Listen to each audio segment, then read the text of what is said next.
Halo semuanya, balik lagi di channel YouTube gua Giovanni Tobia. Dan kali ini kita balik lagi ke markas, bukan di showroom lagi ya. Ya masih next video di showroom lagi. Kali ini kita bahas dulu motornya Jupiter MX 135 yang ada di sebelah gua. Dan ini motor udah banyak banget reviewnya, impresi, dan juga waktu itu gua sempat benerin mesin dan ganti mesin.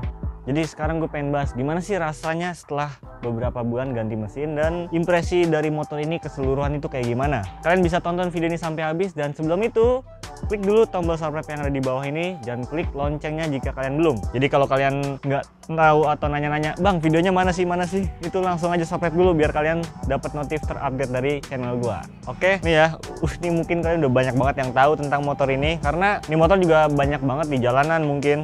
Tapi warna yang ini agak jarang karena yang GP Edition ini biru putih, dan motor ini punya memorable dan sejarah yang sangat menarik buat gua. Ini ada pesawat lagi.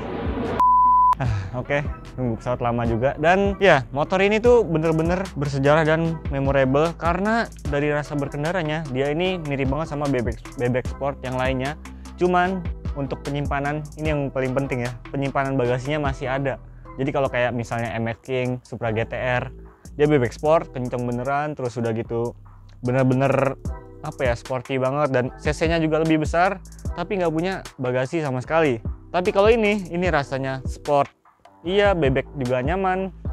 Jadi kayak gimana ya, motor bebek yang sporty, punya kopling tapi punya penyimpanan bagasi yang lumayan lega. Jadi gue bisa nyimpen bagasi buat jas hujan, toolkit, dan kanebo sekaligus di sini. Walaupun emang kelihatannya kecil ya, tapi ini mumpuni banget buat penyimpanan. Makanya gue seneng banget sama motor ini. Udah gitu, dia customable-nya tuh banyak banget. Dari part-part, misalnya spakbor ini bisa masuk punya MX King atau Fiction, bahkan kalau di porting gitu. Terus bannya ini masih bisa pakai tapak lebar, dan pelek customnya juga banyak banget. Dan naik ke atas, lampu-lampunya ini sebenarnya udah keren ya. Walaupun awal-awalnya menurut gue masih jelek ya, karena masih pakai bohlam. Tapi ini bisa langsung di custom pakai LED. Dan yang ini, yang di atas juga udah pakai LED, udah gue modif. Nah, untuk penerangan, lampunya itu sangat memuaskan sekali. Ya, emang ini lampu aftermarket, bukan lampu bawaannya. Tapi ketika dipakai malam hari, jangan pun malam hari ya, sore hari pun ini udah terang banget. Karena dia pakai 6 sisi plus kipas, jadi aman banget buat dipakai lama-lama dan nggak panasan mikanya ya. Kalau lampu bawaan MX itu rasanya tuh panas banget dan cepet mati. Jadi kalau yang asli kan pakai bohlam ya, itu sekitar 35 watt, itu sangat besar. Dan buat mikanya itu kayak takut meleleh aja gitu ya, panas rasanya. Tapi setelah diganti dengan LED, dia ternyata mampu untuk apa ya, menampung lampu LED yang sangat terang. Jadi lampunya itu puas banget lah gue makainya. Nah, lalu ke bagian speedometer ya.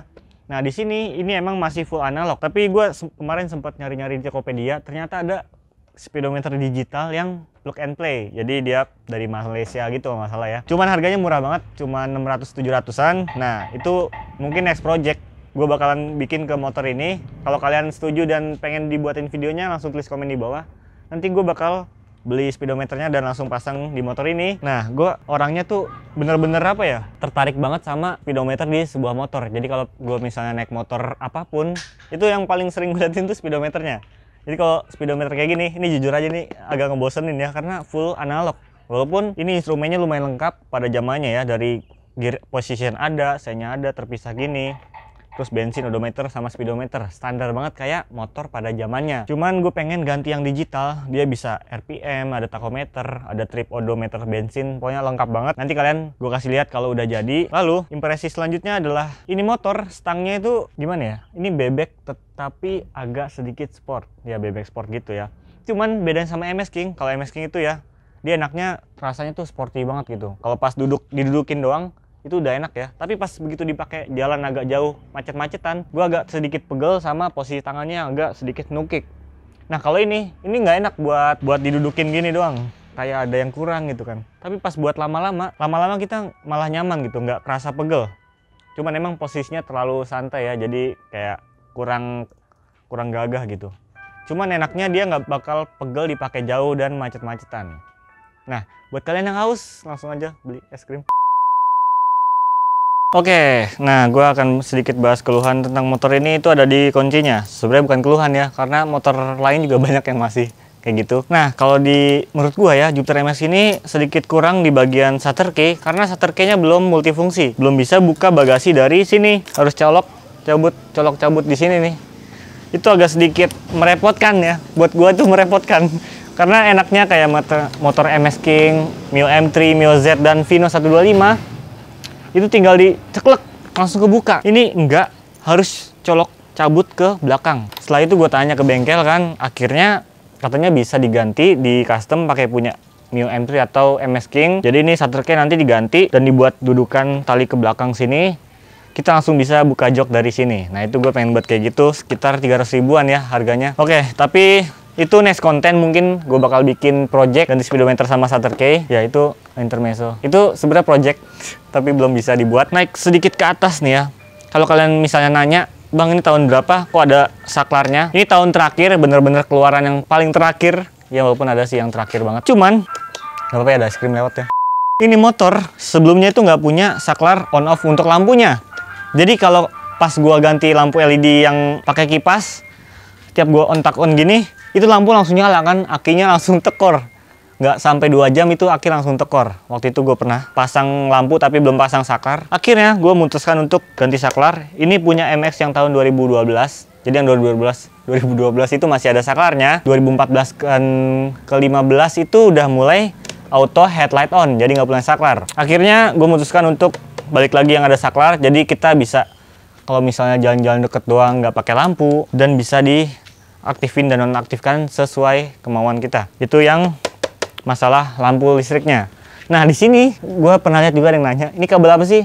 Ini kabel untuk hazard. Nah jadi kalau diginin, nah itu hazardnya nyala ya kalau kalian lihat. Cuman waktu itu saklarnya itu copot. Ini padahal harganya lumayan ya, 150.000 untuk sebuah saklar doang. Dan saklarnya copot, masih gue simpen di dalam. Ini hazard sebenarnya bisa dipasang di motor ini. Cuman kenapa ya? Ini dudukannya itu ada yang kurang gitu. Lemnya itu nggak mau nempel sama bodinya.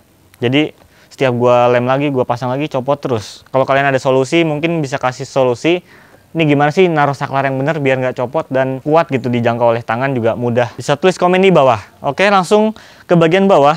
Di sini kita lihat persneling motor ini masih lengkap. Artinya ada depan belakang kayak gini. Kalau MS King kan udah sporty banget ya, cuman congkel cabut.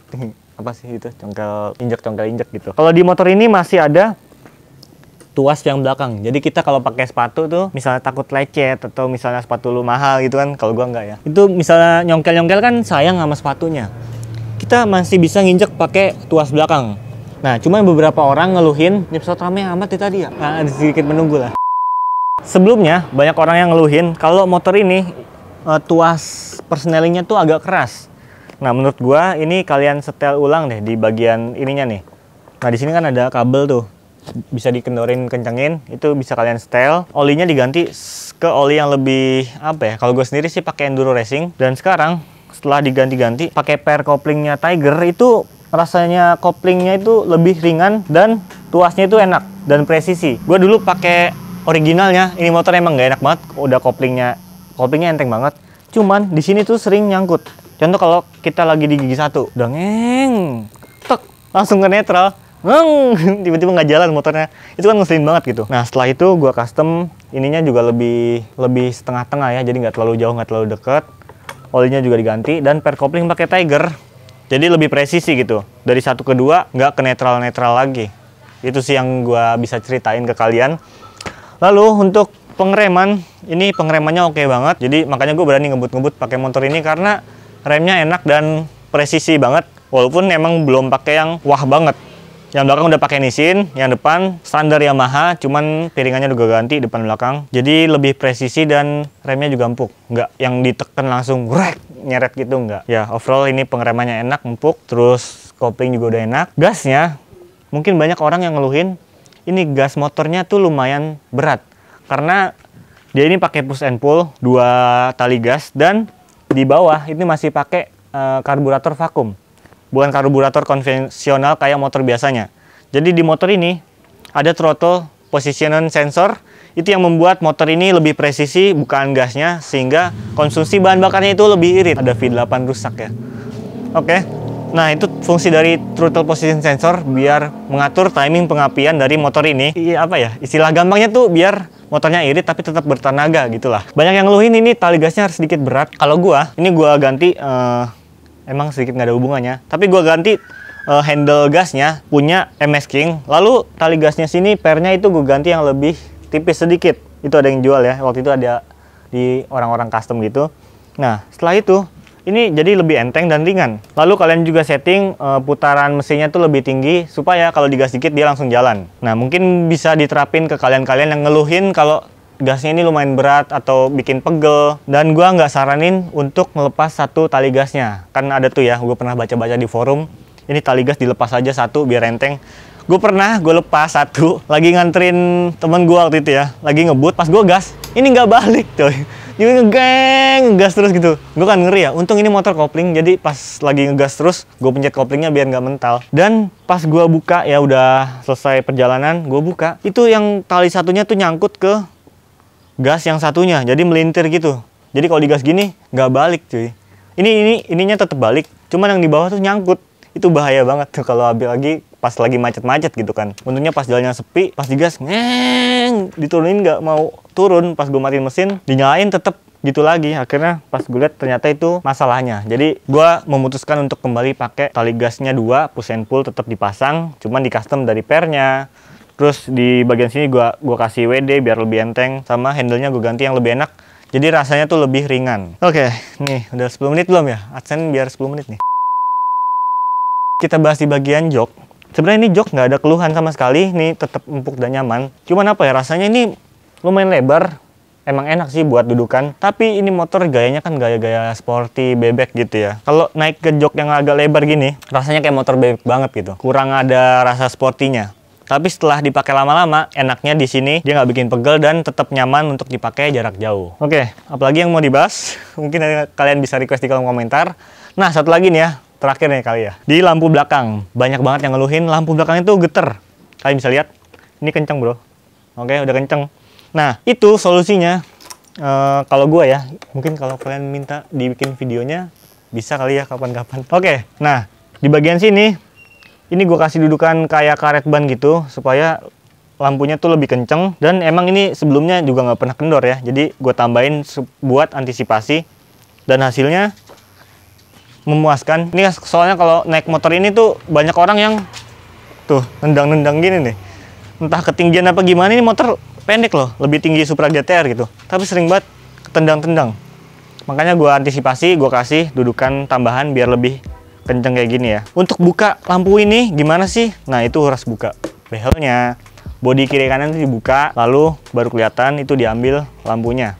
Itu agak sedikit ribet, makanya gue belum bikin videonya karena lumayan butuh effort juga ya, karena bautnya juga lumayan banyak, sampai bawah-bawah sini dibuka semua. Nah untuk shockbreaker, kalian masih banyak banget yang nanya tentang shockbreaker motor ini.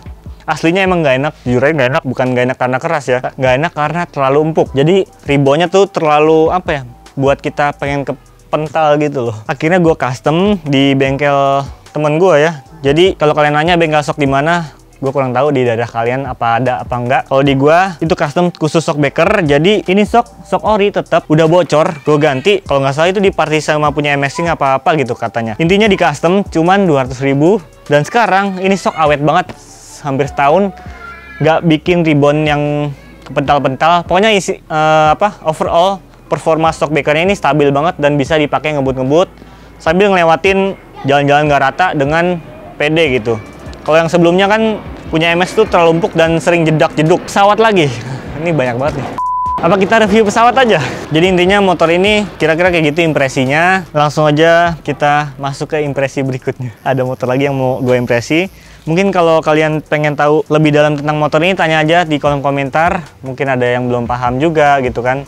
Kita bikin Q&A-nya part kedua, gimana? Setuju nggak kalau bikin Q&A part kedua? Karena pertanyaan-pertanyaannya juga banyak yang belum kejawab. Udah kejawab sih, cuman belum dijawab lewat video. Mungkin segitu aja dulu kali. Kita ketemu lagi di video berikutnya. Jangan lupa subscribe dan juga yang nanya-nanya itu di deskripsi bawah ada link alamat showroom Akang Motor dan juga link Instagram gua, bisa langsung diklik.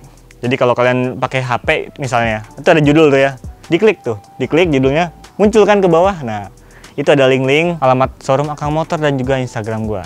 Bisa langsung menuju ke sana. Thank you buat yang udah nonton dari awal sampai akhir. Kita ketemu lagi di video berikutnya. Bye.